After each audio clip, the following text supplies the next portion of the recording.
সারা দেশে স্থাপিত লঙ্গরখানাগুলোতে ক্ষমতাসীন আওয়ামী লীগের নেতাকর্মীদের দুর্নীতি, খাদ্য ও ত্রাণ সামগ্রী বিতরণে কারচুপি এবং আওয়ামী লীগের নেতা ও কর্মীদের ছত্রছায়ায় সারা দেশে মজুতদারি ও চোরাচালান অব্যাহত থাকায় দুর্ভিক্ষে প্রাণহানির সংখ্যা কমিয়ে আনা সম্ভব হয়নি।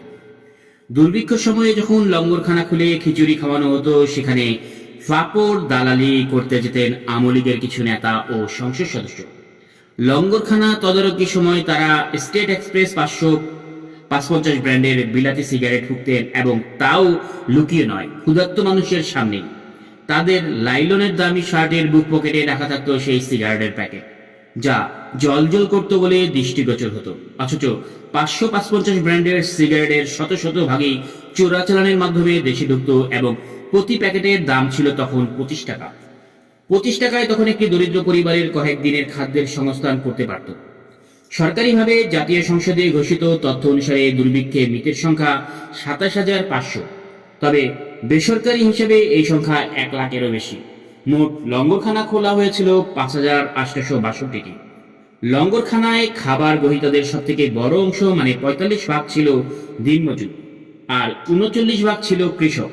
তবে দিনমজুরদের মধ্যে থেকে যদি কৃষি মজুরদের আলাদা করা হয়, তাহলে এই দুর্গত মানুষের বেশিরভাগই ছিল কৃষক।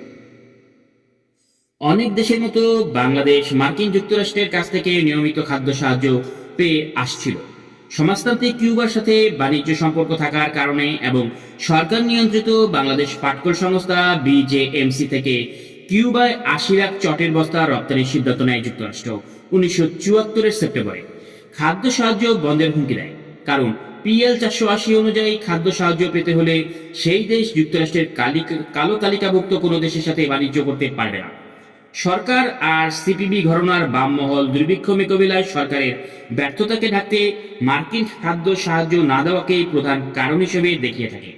অথচ অমর্ত্য সেনের গবেষণায় দেখা গেছে, শেখ মুজিবের শাসনকালে 1974-এ মাথাপিছু চালের উৎপাদন ছিল সর্বোচ্চ। ফলে মার্কিন সাহায্য না পাওয়া দুর্ভিক্ষের জন্য দায়ী নয়। ময়মনসিংহ, রংপুর আর সিলেট জেলাতে দুর্ভিক্ষে সবচেয়ে বেশি আঘাত হেনেছিল। এই জেলাগুলোতে চালের উৎপাদন 1974 সালে বেড়েছিল যথাক্রমে 22, 17 ও 10 ভাগ। 1974-এর বন্যার অনেক আগে থেকে চালের দাম বাড়তে থাকে। বন্যার কারণে আমন চাষের যা ক্ষতি হয়েছিল, তার কোনো প্রভাব দুর্ভিক্ষের প্রথম মাসগুলোতে ছিল না, কারণ সেই আমন শস্য ঘরে তুলবার কথা ছিল নভেম্বর-ডিসেম্বরে। আমনের বাস্তব ঘাটতির চেয়ে ঘাটতির গুজব ছিল জোরালো। এই সুযোগে ব্যবসায়ী ও মজুতদাররা খাদ্যশস্য বাজার থেকে হাওয়া করে দেয়। বস্তুত 74-এর দুর্ভিক্ষ বাংলাদেশের নব্য ধনিক শ্রেণীর সামনে সম্পদ পুঞ্জি ভবনের একটি বড় দরজা উন্মোচিত করে দিয়েছিল। দুর্ভিক্ষ সংগঠনের বন্যায় প্রভাব ছিল পরোক্ষ। কৃষকেরা সবচেয়ে বেশি কাজ করে এবং আয় করে আষাঢ় শ্রাবণে, অর্থাৎ জুন থেকে আগস্টে। সেই সময়ই বন্যার পানিতে কাজের সুযোগও নষ্ট হয়ে গিয়েছিল। ফলে কৃষক ও কৃষি শ্রমিকদের ক্রয় ক্ষমতা কমে গিয়েছিল মারাত্মকভাবে। শুধু গ্রামীণ কৃষক আর দিনমজুরি নয়, সাধারণ মধ্যবিত্ত জীবনে খাদ্য প্রাপ্তি একটা গুরুত্বপূর্ণ ইস্যু হয়ে দাঁড়ায়। মধ্যবিত্তরাও ভাতের মার খাওয়া শিখল 1974 সালে। বাসায় বাসায় ভাতের মার খাওয়া শুরু হলো। তারা লবণ মিশিয়ে ভাতের মার খেত। মধ্যবিত্ত সচেতন বাঙালি এটাকে চরম অপমান ও অসম্মান হিসাবে নিয়েছে। দুর্ভিক্ষ শহরে চাকরিজীবীদের জীবনেও বিরূপ প্রভাব ফেলেছিল। অনেক উচ্চ পদস্থ সরকারি কর্মকর্তা রেশন পুরাবার বানানো রুটি পোকা বেছে নাস্তা করে দামি গাড়িতে চড়ে অফিসে যেতেন। ভিক্ষুকরাও বাসায় বাসায় ঘুরে ভাত নয়, ভাতের মার চাইত, তাও সহজে পেত না। দারিদ্র্যের দুর্যোগ ও দুর্ভিক্ষ মোকাবেলায় বিদেশি সাহায্য সামগ্রী অধিকাংশ এ সময় বাজারে প্রকাশ্যে বিক্রি হতো।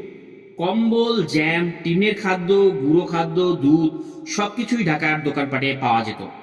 এক দূতাবাসের হিসাবে দূতাবাসটি পশ্চিম দেশীয় নয়, বিদেশি সাহায্য ও সাহায্য সামগ্রীর 15%-ও কম দুর্গত জনসাধারণ হাতে পৌঁছায়। শেখ মুজিবের ভাগ্নে শেখ মনিকে দুর্ভিক্ষের কথা জিজ্ঞাসা করা হলে তিনি জোর দিয়ে বলেন যে দোষ আমাদের সরকারের নয়, দোষ সরকারের, যারা প্রতিশ্রুতি দিয়েও সময় মতো খাদ্যশস্য পৌঁছে দেয়নি। 74-এর দুর্ভিক্ষকালে রচিত হয়েছিল কবি রবি কাজাদের কবিতা ভাত দে হারামজাদা, যা সে সময় ব্যাপক সাড়া ফেলেছিল। শহুরে মধ্যবিত্তের স্বপ্নভঙ্গের বেদনা আর অপমান বিস্ফোরকের মতো ঝরে পড়ে রফিক আজাদের কলমে। কবিতার দুটো বিস্ফোরক লাইন ছিল, ভাত দে হারামজাদা, তা না হলে মানচিত্র খাও।